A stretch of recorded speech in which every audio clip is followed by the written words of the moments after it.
Sterling Stacy's and Rearmament Richards. Turn your embarrassments into victories. Sow your marshals in the field, and, Nick, we're about to put the oop back into superpower. Because it is time to oop Tull to me. We've ooped Tull to me for a long time. It's time for someone else to oop Tull. We'll pass it on. Yeah, like a herpes. Like a herpes? Like a singular One herpy. Welcome back to the... Please don't use any of that. Welcome back to the podcast. I am Omen Thomas Say. And I am Nick McGill. Together, we are an unavoidable condition called the Feckless Momes. And this, my spent cartridges, is Talk Tull to me. A crisis to entice us across the crumbling empire of prog rock, in which NATO Nick and Orwellian Omen will offer public housing schemes to each and every shell-shocked track that ration book rock band Jethro Tull have ever boomed out in an antebellum act of fecundity. We will praise David Greenbelt Goodyear for his grit and gusto, nationalize Scott Hammond's heavy industry, and distract Florian Opal with football while we create the National Health Service.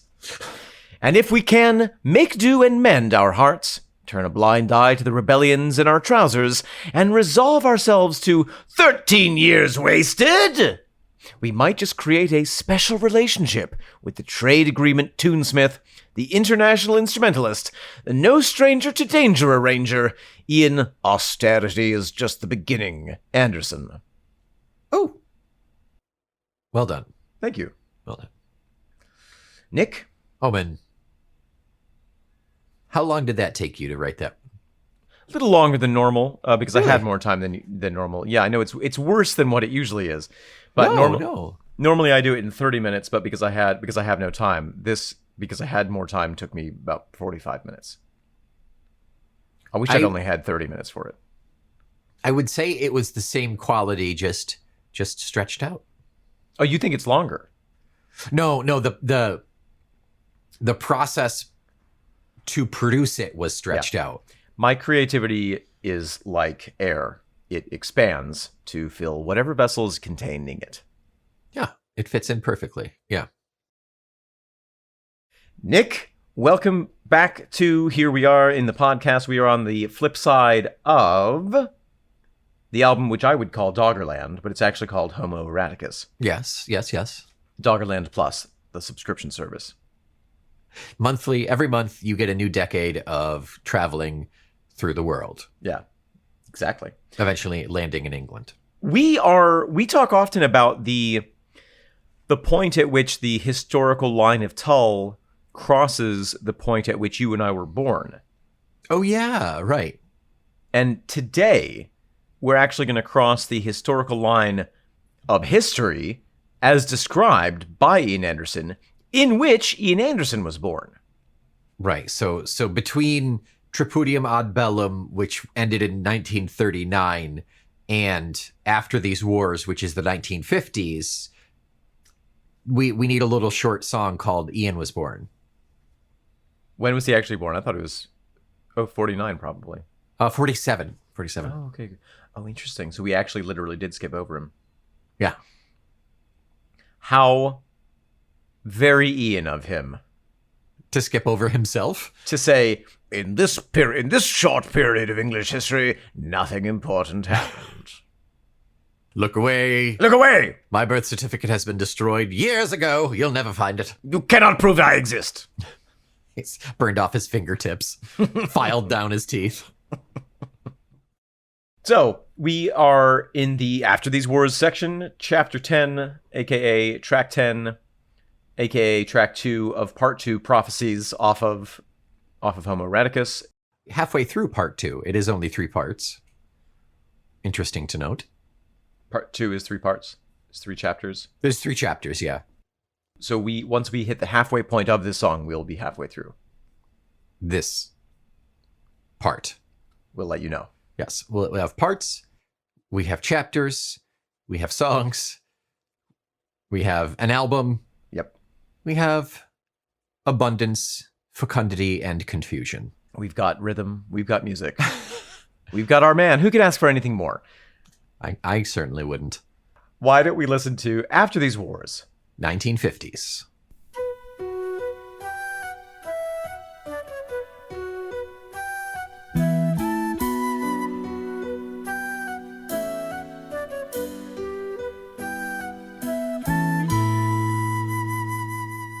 Nick, that was After These Wars. We have 4 minutes and 30 seconds of music.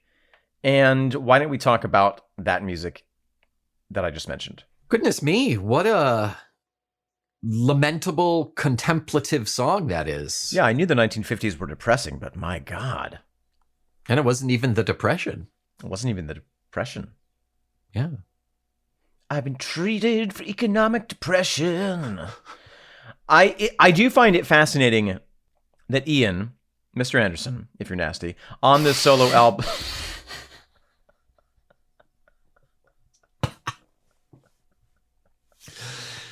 That was my mistake. That was on me.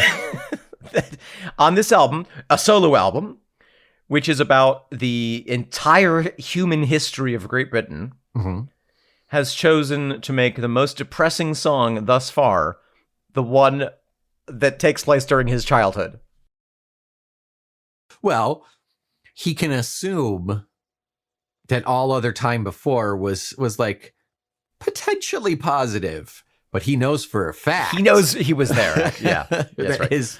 That his childhood was very depressing. Well, and post-war Britain, I think, we'll get into some of the specific facets of that period. But I think it was it was a very tough time, especially after World War II. Yeah. All of the world really was dealing with quite a deep moral, psychological crisis. Yeah, right. It was in recovery mode. And it was, I think it was a matter of, well, World War I was bad. The Great War was bad, but this was even worse. Mm-hmm. There was a Great War. There was a second one. Is this going to be a thing? How often is this going to happen? And also just, the economic and physical facts of the country were that it was, Britain was so depleted financially that they really needed outside help. And so we'll get into it, but let's talk music first. We have a wonderful, doubt-ridden, slow flute and piano intro. Yes, very, very pretty, very beautiful and haunting. And hesitant. So there's something searching, there's something uncertain about it.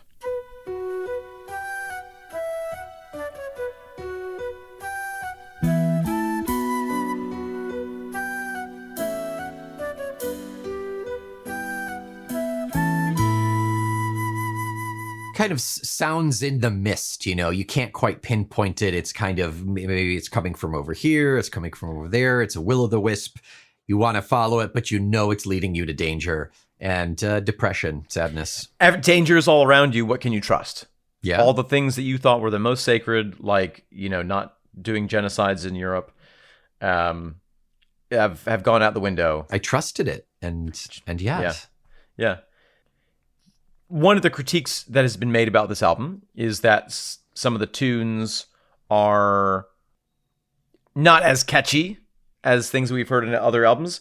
That's true, yeah. I would put this particular song into that category. Absolutely. It's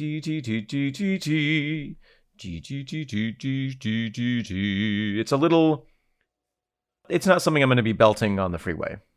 That's interesting because even prior to Tull albums, when we have a slow piece like this, it still rocks, it still rips, it still bops, it's still singable and memorable. Mm-hmm. She Said She Was a Dancer, for example. It's very slow, but all I have to say is She Said She Was a Dancer. And you hear the tune immediately. You hear the tune, you know what it is, you know how it makes you feel. I had no idea what this song sounded like, even though I've listened to this album several times before. It reminds me of a hymn, and not one of the fun ones. Not a praise hymn, but I'm going to hell hymn. There's something very Lenten about this. Yes. Self-flagellatory.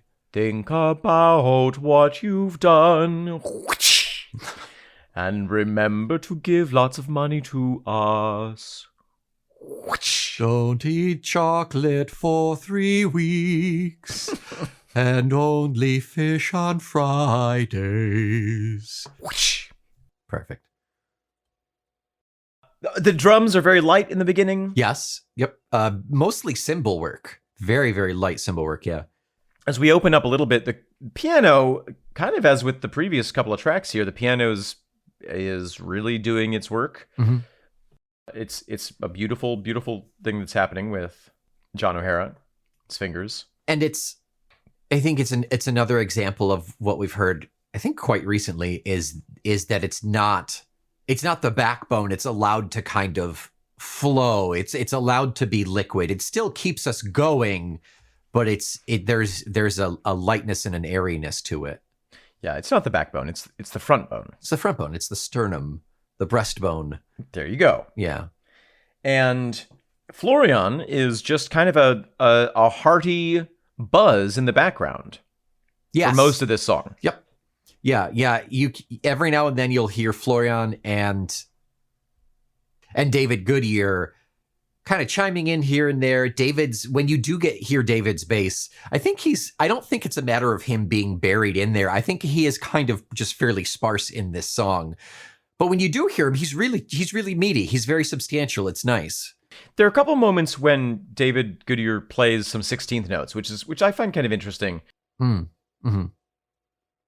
I don't know. It's just in such a slow song to hear that dum dum dum dum dum dum dum dum dum gives it kind of a disquietude and anxiety perhaps in this song. I mean, like you were saying, the world has fallen apart, and is it always going to be this way? Is it always going to be this bad or worse? Is the economy ever going to recover? We take our place amongst those others who would punch above their weight. Yeah, I think David's work in this is really the counterweight for this, for the airiness of it. Whenever we hear him, he's really solid. He's really steady. He's really acting as a foundation, even though he's not there all of the time, while everything else kind of floats away. And like you said, we get those 16 notes that are disquieting. He's the emotional ballast in this song. Yeah, right. Yeah. Yeah. And it's not like one is happy, one is sad. It's one is depressed and one is depressed, but has had some caffeine. There are some instances where the guitar and bass are together, and that's really nice. That's really fun. For most of the first half or more of the song, I would say that's the case. Yeah. At 150, we get a lovely little drum moment.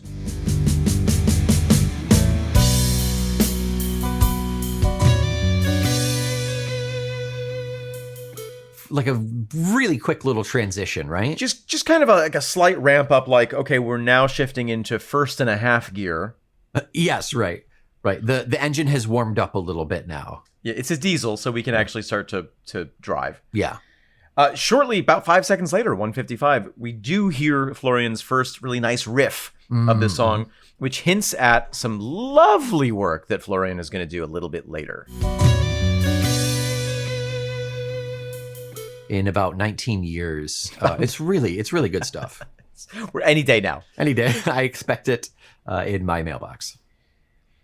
This song does come off as slow to me, and in some points, I almost wish for the sake of the vocals that it was a little bit faster. Yeah. Because I sometimes feel that there's a lot of space between the notes and the words when he's singing.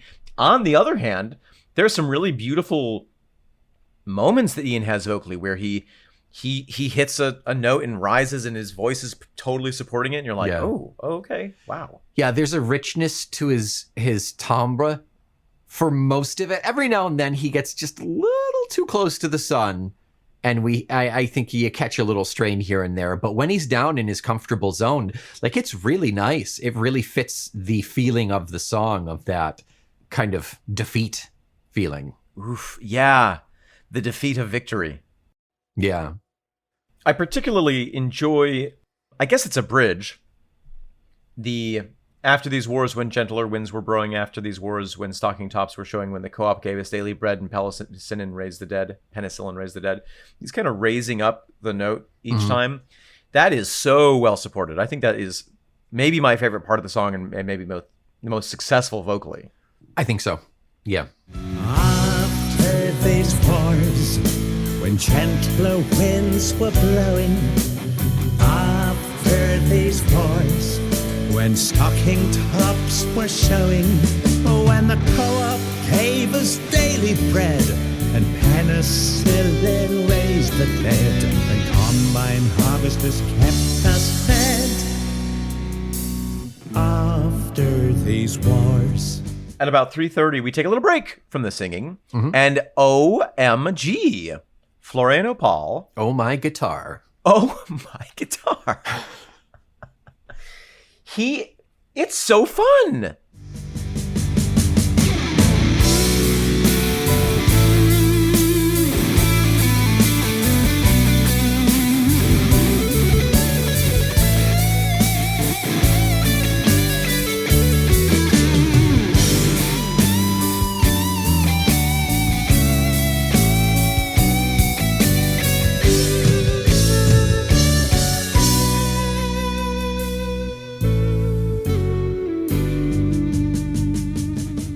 I feel like that section you could lift out and drop into any song by any 80s hair metal band. And that band would have been like, thank you so much. Thanks, Florian. Thanks, Florian. Thank you, Florian. Thank you, Florian. Yeah. Yeah. It works there as that heavy metal feel, like you're saying, but it also fits perfectly in the song. It does not feel out of place at all. It almost feels like if the bass is the anxiety, the guitar in this moment is the sexy teenage angst. The Prozac. It's like it's the kids who are like, hey, yeah, we get that the world sucks right now, but we didn't do any of this. Yeah. Oh. It's the hippie movement. Yes. Yeah. It is the first twinkle in the eye of punk rock. Yeah, right. It's everything. It's that new energy that Ian is as a human being in the second. Pre-hippie. I should correct, but yeah. Yeah. Beatnik. Yeah, I guess it was 50s, right? I think, all of it. The beatniks, the hippies, the who else? The punks, The hipsters. The hipsters, the rebels, all of them, the greasers, all of that was a bit of it was all a rebellion against the world that surrounded the youth at the time in some way or another. Right, yeah, and we'll actually be touching on that in the next song, actually. New Blood, Old Veins, I think, will kind of play with that idea. Absolutely. We have a nice fade out. Yeah, the wind down is really nice on this. Really hammers home that, like, well, this is where it is, and this is where it's at, and this is what we did, and how are we going to go forward? Nothing to be done. Just have to get out there and keep on trying. There's a variety of accents. This album is a tour through the history of Britain. That was a tour through the history of Britain's accents. It's really quite remarkable. Yeah. It's not quite Keep Calm and Carry On. Right, because Keep Calm and Carry On was for the war. In the war, yeah. Now it's, well, we've kept on, and we've kept calm, and now are we supposed to keep carrying on? What are we carrying? Yeah, right. It is seriously like, where do we go from here? It really is kind of the lead line of this song. I heard a theory of Greek art once, that it sucks. I eat dolmas while looking at it. No, but I heard a theory that that Greek civilization, and you can track this through the Greek plays, apparently the ancient plays, the Greek civilization, and by extension every civilization, goes through 3 phases. They have Greek names, and so I don't remember them. But the first phase is, we are great. Yeah. The second phase is, are we great? And the third phase is, we are not great. confidence, doubt, Acceptance. self betrayal. Hubris, doubt, depression. Yeah. But I feel like this is such a transition. What the era that Ian is describing here is such in that middle section of like, wait a minute, we like, Yeah. Was all this worth it? Was it worth it? Did we do the right thing? You know, something obviously had to happen, but did we do it the right way? If we're so great, why can't we afford to rebuild our country? Yeah. For instance. All the more devastating because we've had this trek of thousands and thousands of years in this album. But I mean, that really does hammer home that there have been thousands and thousands of years of culture and architecture and structure and stuff. And so some of much which of it was destroyed. Yeah, exactly. Although not as much as in other parts of Europe. I mean, there were Dresden. I know was completely. I mean, like basically leveled, and that was a very, very historical city. There were other cities that were, you know, like just like what you said, thousands of years of architecture and history and culture. Just Yeah. not to mention the Holocaust. Oh, Speaking we don't mention the war. Yeah. Speaking of utmost tragedy, yeah. My brother is giving me a call. Oh, talk to your and brother. he's ended the call. My brother just butt dialed me. A very efficient relationship. Nick, anything else to say musically about this song? Not a jot. Moment Thomas Sade, here we are. Nothing for the half, so we dive in to the graph. And nothing like graphing it out over an entire decade of economic policy and societal change in this song. Yeah, very much so. Very exciting. Very depressing. Very Britain. Very Britain. That's their slogan now, actually. That's Yeah, their Very depressing, very Britain. That needs to be Matt Berry doing the voiceover for that. Yeah, exactly. Yeah. So Britain bore quite a heavy load during World War II. In a lot of ways, the success of Britain at not being invaded by the Nazis was one of, or, you know, perhaps a major reason why Germany and the Axis powers failed in their total domination. Yeah. Winston Churchill's big speech about we will fight them On the beaches, we'll fight them on the sand. in the granaries. We'll fight them at the Tesco. We will fight them between the Greggs and the pawn shop on Filthformouth Street, but only after 6 o'clock. And Filthformouth is spelled with like extra 1,000 W's. W's and yeah. So this really was I mean, we've talked about this, but this was just such a huge transitional period, culturally, Yes. economically, socially, and in terms of the empire, which we have just been hearing about. Yeah, I mean, every era could be, but this one seems particularly transitional in terms of world changing on a global scale as opposed to like a national scale. After battle with wounds to lick and bows and bells all reuniting, rationing austerity, it did us good after the fighting. After battle with wounds to lick and bows and bells all reuniting,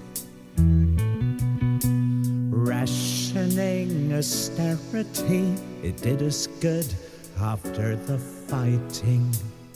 I mean, the wounds to lick were, I think, is very literal. There were a lot of literally wounded people. There were, London had been really, really battered during the Blitz.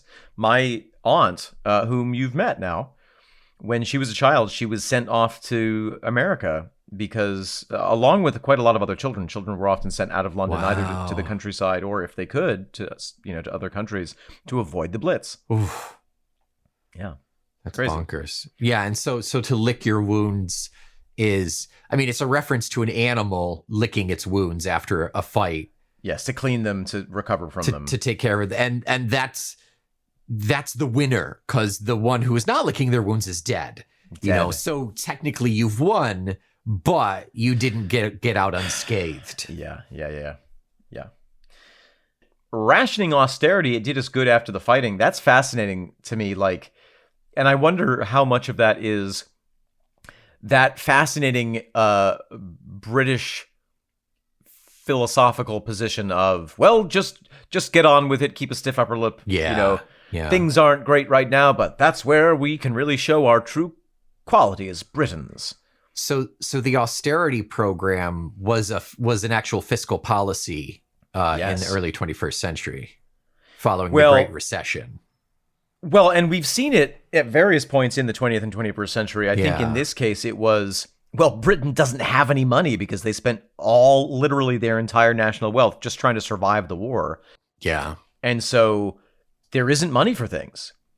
Right. So keep going with your peace garden. What was it called? Victory Garden. Victory Garden. Keep going with your Victory Garden, and we're still rationing, and there's no rubber and all sorts. There's a line that maybe we'll actually jump to here in a second that I want to point out because it's so useful for illustrating what you're talking about. Oh, no, it was in my introduction. Jesus Christ. You're referencing yourself. Doctoral theses frown upon that, Omen. Footnote, Omen Sade. There was a concept that I was reading about in preparation for this episode, which was patch and mend, which is the idea that, and there's another word that I think a lot of our listeners will be familiar with, which is to bodge. Oh, interesting. Maybe BODGE. Okay. There was this entire culture around there isn't anything new to buy. No one has any jobs. The jobs aren't paying anything. Like, no one has any money. And so you have to get by with what you have. And if you need to repair a shoe 30 times instead of buying a new shoe, then that's what you have to do. And there was a sort of a culture around that. I think it was in part during the war because of the rationing and everything. There weren't any new items. And so people got very resilient, very creative. But even that idea of bodging was still talked about and present when I was young and studying in Britain. Oh, wow. And people saying like, oh, no, we're not going to get a new one of those. We're just going to bodge it. Yeah. So, like, repair it as best you can. Exactly. It's never as good as it was or could be or ought to be, but it's the best you can do with what you've got. And there's a nobility in that somehow. Yeah, a resourcefulness that we just don't have anymore. Yeah. Now, time to bid some fond farewells and walk away from empires crumbling. Now time to bid some fond farewells and walk away from empires crumbling. Hell, this was an incredible period of independence movements. After World War II, I think that a lot of countries that had been under the rule of Britain both saw the opportunity to seek their independence and knew that Britain was so worn down financially that they wouldn't be able to do anything about it. Yeah. And so there were, rebellions in Kenya and friction in Iran. Yeah.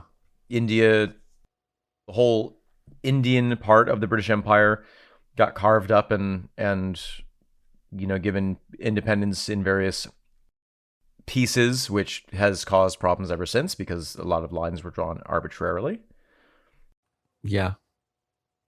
I looked up to see if Canada was in that bunch. Can you give me your best guess on when Canada became independent? Like officially? Date of independence. Yeah, I don't need the day. I just want the year. Yeah. Well, the way that you're phrasing it makes me think it's later than I would think. So I'm gonna guess last week. 1990. 82. 82. Oh, yeah. Wow. Okay. Very silly. But it's interesting the kind of mental gymnastics that I think Britons were doing culturally, because while in one way you could see that as like, this is a crumbling empire. This was the biggest empire to ever exist on Earth, and now it's piece by piece falling off. People were saying, well, no, actually, this was always the plan.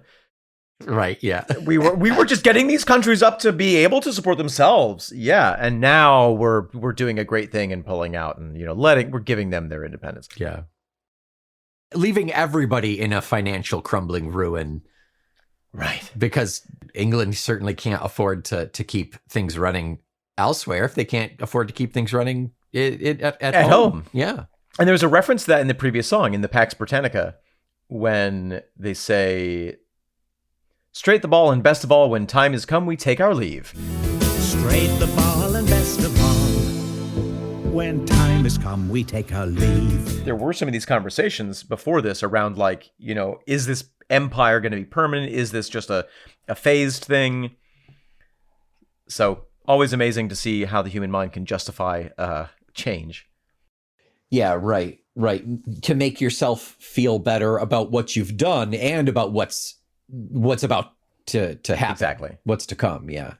Post-war baby boom to fuel with post-Victorian half-dressed fumbling. Post-war baby boom to fuel with post-Victorian half-dressed fumbling. Well, Ian was part of the baby boom. Yes, correct. He was a boomed baby. He is a boomer. Okay, Ian Anderson boomer. Okay, boomer. With post-Victorian half-dressed fumbling. I feel like that is a reference to some of the societal, the norms that changed. You know, if Victorian society was all about repression and yeah, you know, being kind of proper and uptight, I think that there was a bit of a loosening of that, and that the baby boom was partially a result of some of those more lax mores. I think so. Yeah, very, very reactionary. It's a bit, well, this could go to hell at any moment, clearly, you know, like let's bone and have a good time, kind of. Not necessarily like throwing everything to the wind, but there was a weakening of some of these kind of social rules. As Kesha said, let's live the night like we're gonna die young. That's always, it's always a great guarantee of probably dying young. Ask Chris Farley, unfortunately.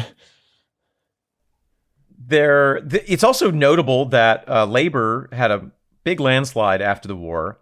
Capital L Labour. Capital L Labour, the Labour political party in Britain, had a big victory after the war. And that led to some changes, such as in the following decades, things like decriminalization of homosexuality, nationalizing a lot of the industries which were, you know, on the verge of failing or already failing, creating the national health system, which guaranteed Britain's free healthcare at the point of service. You know, there were a lot of big changes where people said, you know, the party in power said, we really have to take care of our population. Socialism? There was this idea of the post-war consensus that even if parties disagreed, they needed to work together. Amazing. Think of that. There was some politician whose life's work was summed up as saying that he was very good at convincing capitalist industrialists to behave like socialists. Oh yeah.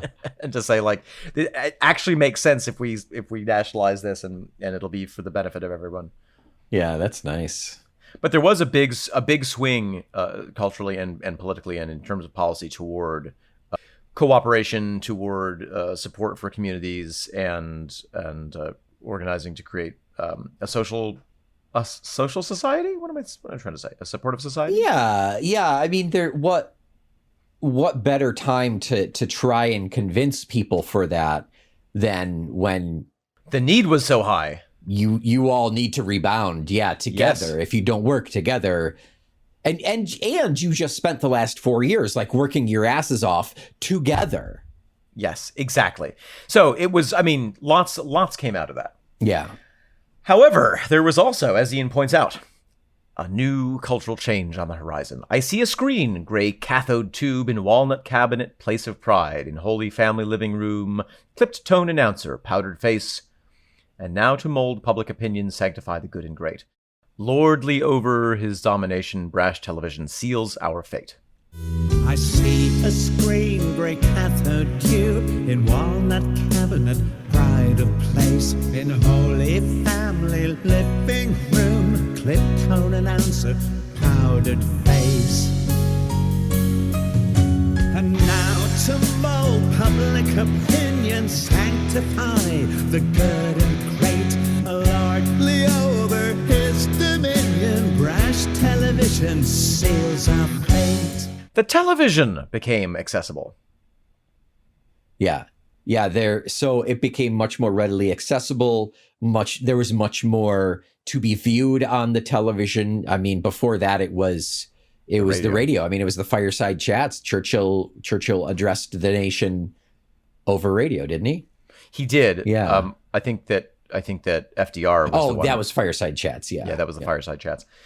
But yes, the television provided a new medium to provide a sense of unified culture. No matter if you were in the north of England or if you were in Dover or if you were in Cornwall, you could turn on your TV and hear the very same voice, Mm-hmm. the very same received pronunciation saying, everything's all right and here's why. Yeah. It was another way to bring everyone together. It was a great unifier. It was an emulsifier, if you will. It brought things together and brought kind of changed things in a way. I think that from Ian's perspective, what he's hinting at, brash television seals our fate, was that it was also perhaps a dumbing downer. Oh, absolutely, yes. Of culture. Yeah. I was just reading, do you know the poet Rumi? The name sounds vaguely familiar. Prolific Persian poet. Oh, yes. I think I've heard you talk about him before, yeah. Him and Omar Khayyam are two of the big Persian language poets. Yeah. I read something that there used to be a very common parlor game, which was that we would, like you and I would sit around with our friends, and I would quote a line of Rumi, and you would quote a line of Rumi that began with the same word as the one that I ended with. Oh, cool. And then someone else would quote Rumi a line that began with the last word in your sentence. Yeah. And you would just do this for hours and hours and throw in other poets and everything. Yeah. And it was this explanation of this game. And then at the end of it, it said, this practice died off heavily after television became popular. Yeah. People read significantly less. Yes, and interacted significantly less. Also that, yes, good point. After these wars, when gentler winds were blowing, after these wars, when stocking tops were showing. After these wars, when gentler winds were blowing. After these wars, when stocking tops were showing. I'm sure that's something very specific and has to do with the hemline. Oh, okay. I have two theories, and I like yours better, but I also have mine. Okay.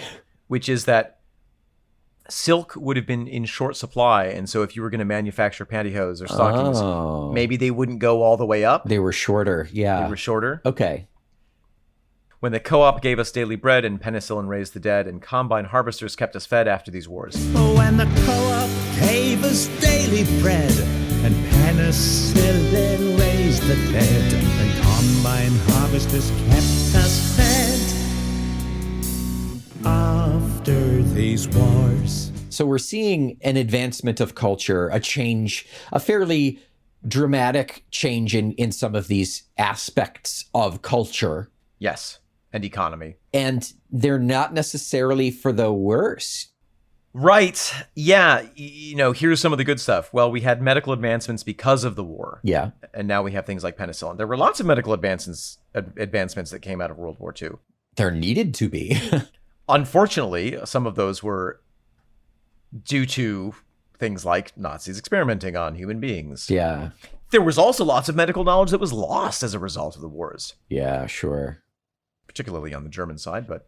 Just to point out, the Nazis aren't the only bad guys when it comes to that. I mean, wasn't World War II when the U.S. did was it the Tuskegee? No, not Tuskegee events. It was where they gave black men syphilis to say, hey, we're going to figure out how to take care of syphilis. Yeah. And then they didn't do anything. They just wanted to see what happens when you get syphilis. Which, by the way, we actually already knew that. Yeah. It was, I never remember the name of it. Tuskegee, yeah. Oh, it is Tuskegee experiments. Yep. The study at Tuskegee from 1932 to 1972. Oh, I was thinking of the Tunguska event, not Tuskegee. Slightly different. Very different, I would say. But yeah, so there were lots of questionable / highly unethical reasons why there were medical advancements, but there were medical advancements. in a day-to-day experience of life, in the post-war era for an average Briton, some of those might have been a good thing. Yeah. I don't know about the combine harvesters, what the history of that is, but I do feel like there were a lot of agricultural advancements that were necessitated by the war, where we're like, well, we've sent literally all of our farmers off to fight. Right. So who's going to harvest these potatoes? We better invent some sort of a machine. Right. Mechanical agricultural advancements. And I'm sure there was plenty that they created for the war, for war machines that were then able to translate back to exactly what can be used now. There were also chemical advancements, Sure. Big fertilizer, industrial fertilizer was now sure. becoming a thing. And some of the same processes that you use to create bombs, you could retrofit to make fertilizers. It's the same compounds. Yes, sure. We thanked the Yank and thanked the Lord for sparing us from dark invasion. We thanked the Yank and thanked the Lord for sparing us from dark invasion. Whew. I feel seen. You're welcome. Also, the Yanks were great. Little tidbit on the history of Sealand for our fans of Sealand. Oh, please tell me. As a Count of Sealand, it is my duty. Sealand was actually one of those big technical advancements that were put in the ocean. There were these big platforms that were put in the ocean all through the North Sea, specifically to stop U-boats, and they had big guns on them. Oh, wow. And so there were, I think somewhere like 20 or to 40 of them, of different varieties. Of these platforms or the guns? Of these platforms okay. out in the North Sea. Now most of them are gone. Yeah. Except for Sealand. Sealand lives on forever, in the sea and in our hearts. Yes. You have to talk like this when you're on Sealand. I've got a barnacle on me. On my passport. Very euphemistic, that was. The U.S. waited a good long while to enter into the war. Officially it was the bombing of Pearl Harbor, but the U.S. was in a very anti-participatory, closey-offy. They didn't want the medal, yeah. What are we calling it?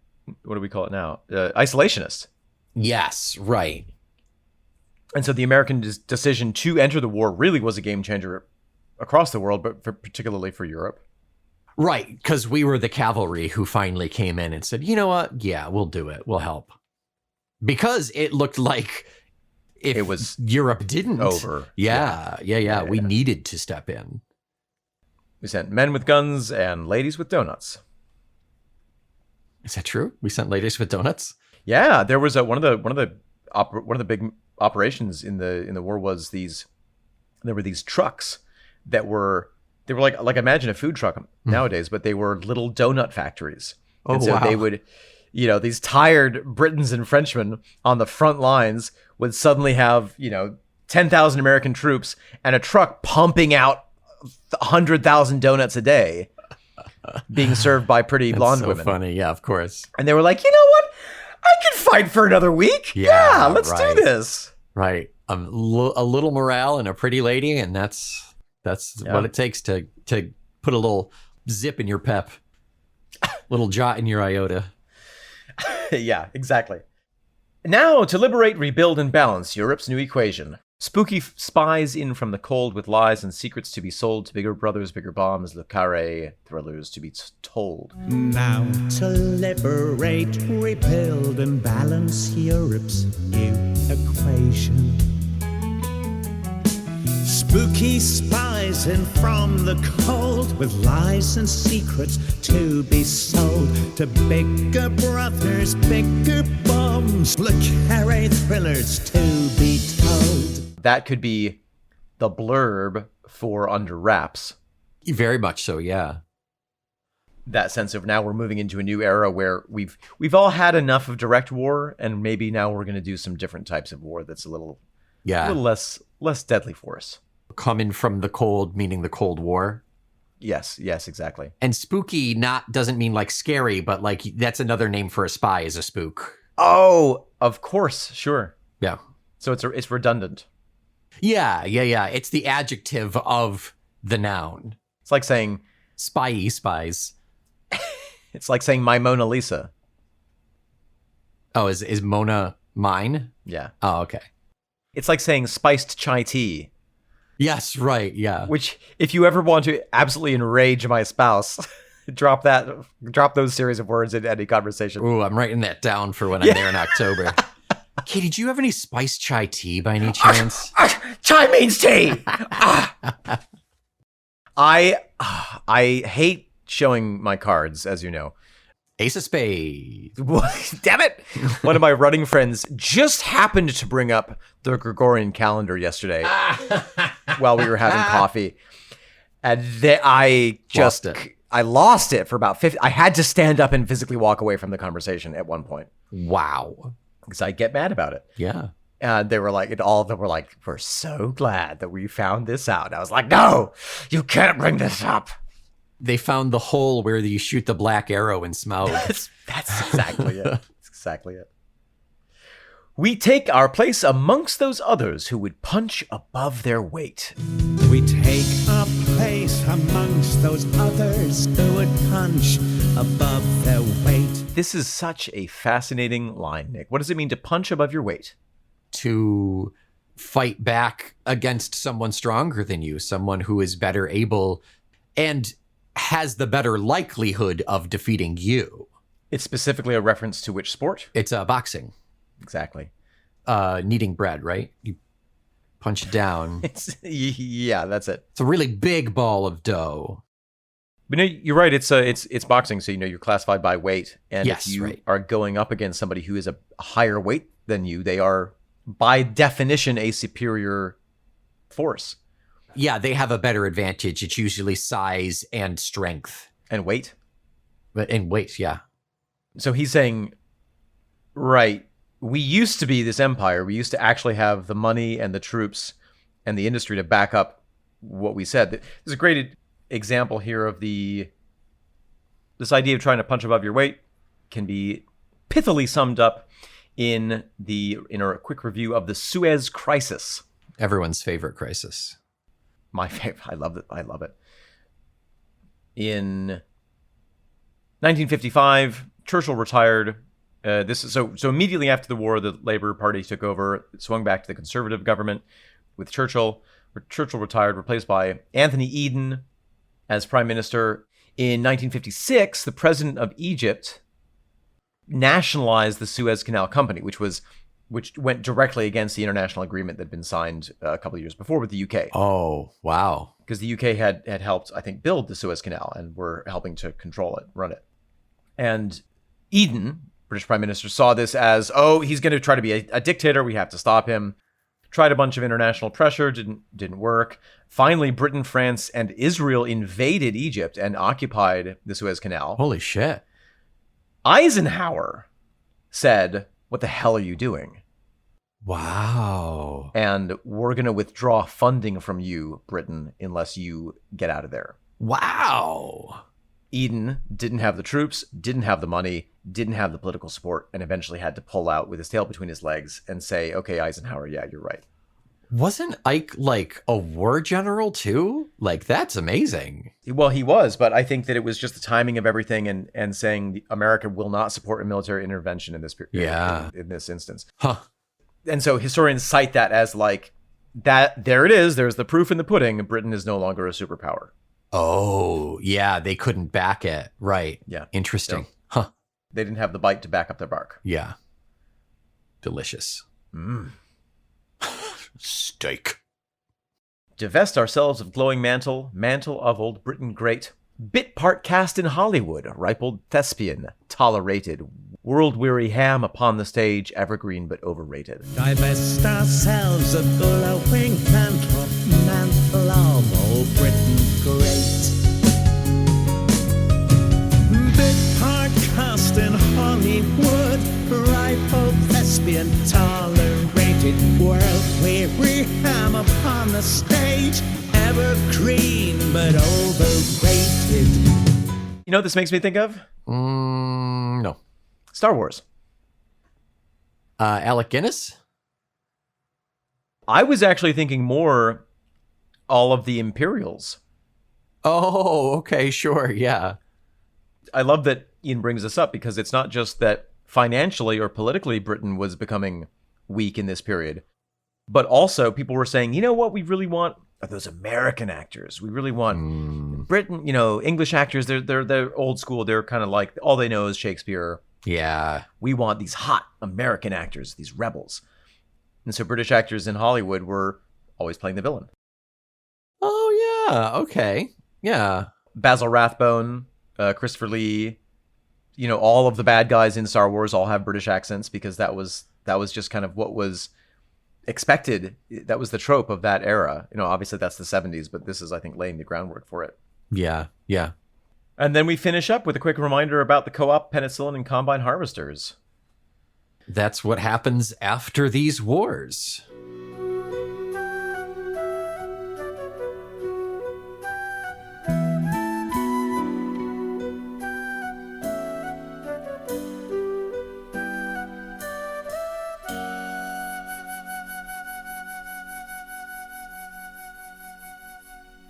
To jump right into it leads into, let's see, that was the 50s. We're moving into the 60s, which, I mean, I think it's pretty okay to lump these into decades, I don't think. Well, and it's so difficult to say, like, this thing happened in the 60s and this thing happened in the 70s. Yeah. These are all trends that grow and fade and grow and fade and grow and fade. And Right. I think that a lot of what Ian is setting up here was such a profound change that it really does affect everything that came out after it. Yeah. Overall, how do you feel about this song, Nick? After this song, After these words, I don't know. I think it's kind of it's got a pretty sound. yeah. But like we said earlier, it's not, for some reason, it's just not memorable. It doesn't stick. It's also a bit depressing, isn't it? It's certainly depressing, and it is substantially underwhelming, unfortunately, compared to the rest of the album, I think. You know what I was thinking of this morning? Zoot suits. Oh my God. I actually love a zoot suit. I would love to wear a zoot suit, yeah. Speaking of the war, the zoot suits were outlawed in America during the war, partially because of racism. And by partially, I mean 99% because of racism. Yeah. But also because they were seen as, they specifically went against the ration policies. Yes, right. Because they used so much fabric to create Yeah. these huge baggy suits. Anyway. Were they in response to the war? Were they saying, like, jog on war? We're gonna... They were sort of around the same time. I don't think that they Okay. were directly in response. I think it was a style. Okay. But as the traditional war fashion, and patriotic fashion became simpler and simpler and simpler, Right. this was like a whole, like, hey, we're part of America too, Yeah. and you don't and yeah, we're gonna do what we want. Okay.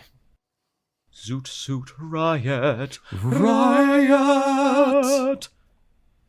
I was thinking that I'm so glad we have heard Zealot Gene and Rock Flute before talking about this album. Yes. I think this is comparing them is actually quite healthy. Not to be the thief of joy, but I think what's so successful about Zealot Gene and Rock Flute, where I think this album slightly isn't as successful, is that this one feels a little bit more literal. It's like your granddad is like, I'm going to tell you about the entirety of Western civilization. Yes. And you're like, thank you. I wouldn't have known so much about Constantine otherwise. Mm-hmm. But I feel like this particular album is a little light on the whimsy and the mystery and the fantasy.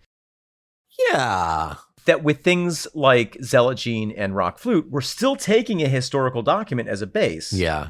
But it is one that has room for magic and room for excitement and room for creativity. And I feel like this one is a little bit, it comes off a little like a history lesson sometimes on some of the tracks. That is, I think that is the perfect way to put it. I think that was great. Yeah. And I just hope that we get a B minus. I just need a passing grade at this point. Yeah. It's pass fail. This album is pass fail. Has it passed or failed yet? Ooh. Nick, what are we phlebotomizing next week? Well, as mentioned, we are on chapter 11, New Old Blood Veins. New Old Blood Veins. We are on chapter 11, New Blood, Old Veins, the tail end of part 2, Prophecies. Hopefully bringing us a little bit out of this mid-century modern depression, and moving on to some fun stuff. Into the 60s, it's possible. It's possible. Yeah. That's when Tull started. It was in 68, so...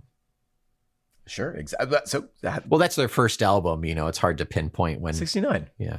No, it was 68, wasn't it? 60, I think it was 69. I'll fight you on it. I'm Okay. gonna look at it right now. I'll let you win. I'll just curl up and protect my head. Anything for human contact. This was 68. Okay, it's close enough. Until next week, I am the smaller brother with the bigger bomb, Omen Thomas Sade. I am nothing but gentle winds blowing. I am Nick McGill. We're a couple of world-weary hams, the feckless momes. And this is the ear infection that can be cured with penicillin. Talk Tull to me.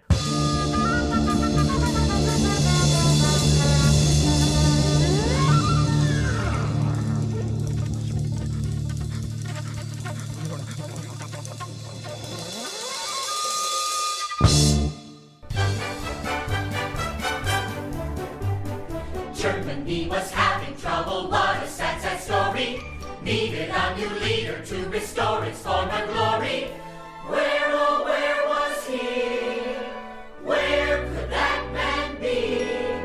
We looked around, and then we found the man for you and me.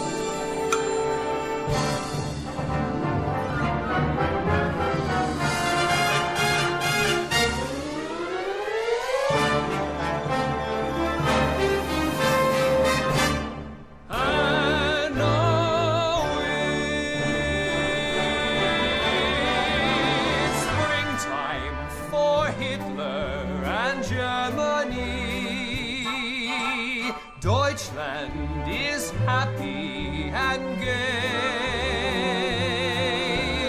We're marching to a faster pace. Look out, here comes the master race. Springtime for Hitler and Germany. Rhineland's a fine land once more. Springtime for Hitler and Germany. Watch out, Europe, we're going on tour. Springtime for Hitler and Germany. Look, it's springtime. Winter for Poland and France. Springtime for Hitler and Germany. Springtime, springtime, springtime, springtime, springtime, springtime. Come on, Germans, go into your dance.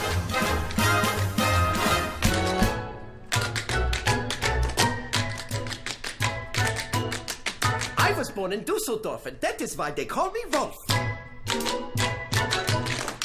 Don't be stupid, be a smarty. Come and join the Nazi party.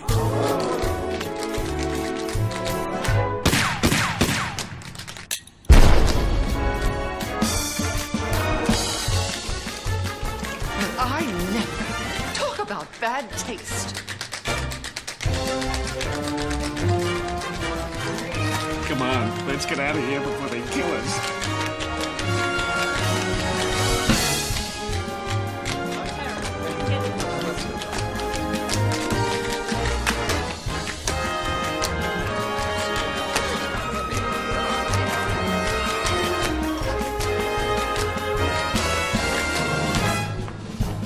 The Führer is coming. The Führer is coming. The Führer is coming. Heil Hitler! Heil Hitler! Heil Hitler! Springtime for Hitler and Germany.